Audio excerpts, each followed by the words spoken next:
بسم الله الرحمن الرحيم السلام عليكم ورحمة الله تعالى وبركاته. maanta waxaan duubaynaa casharkanaga lixaad ee barnaamijkan hore usoo wadnay Microsoft Office Word 2016.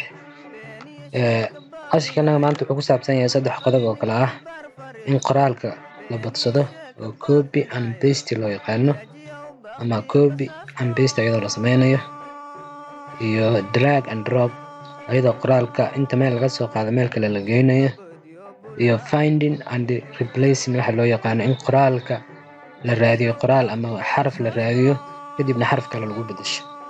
inta ayaan sameynaynaa hadduu ilaahay ka raali noqdo. marka waan bilaabanaynaa hadduu alla idmo. waxaan ku bilaabaynaa qodobkanaga u horeeya oo ah in aan xaraf badsano ama qoraalka aan badsano. hadda halkan 3 line ama 3 paragraph baa noogu taalo. si aan u badsano waxaan sameyn karnaa inaan intaan oo kale intaan copy dhahno. marka hore har baan saaranaynaa. markaan saan harka u saarano ayaan copy dhahaynaa. copyna waxaa ka doonaysaa halkaas home tabka hoostiisa ah, ama waxaad sameynaysaa inaad qoraalka markaad saan har u saarato right click tirahdid kadibna line-kan dheer ayaad ka helaysaa copy iyo paste halkan ay ku jiraan. marka horeyso saan har u saaranaynaa. si aan copy u dhahnana home tabka hoostiisa copy-ga taal ayaan ku dhufanaynaa. noo copy garaysamay. isla home tabka dhinaciisaas bidixe waxaa sii yaalo paste ayaan taabanaynaa.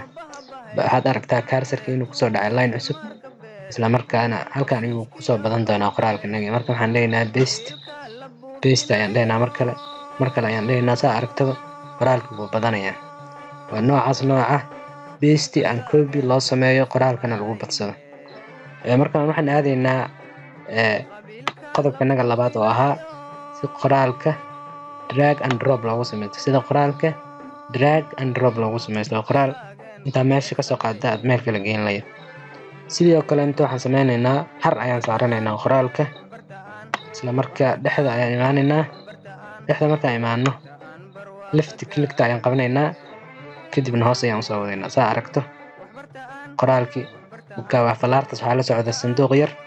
cursor-ka madowna waxaad aragtaa inuu xoogaa soo durqay. halka ayaan kusii daynaynaa. marka qoraalkii wuu ka soo fogaaday kii hore. waxaad aragtaa inuu cabaar soo fogaaday. qoraalka halkan u yaalay, halkan ayaan soo dhiganay. sidaasna waxaa la dhahaa drag and drop, oo ah inaad qoraalkii intaad soo jiidato aad meel kale kusoo tuuratid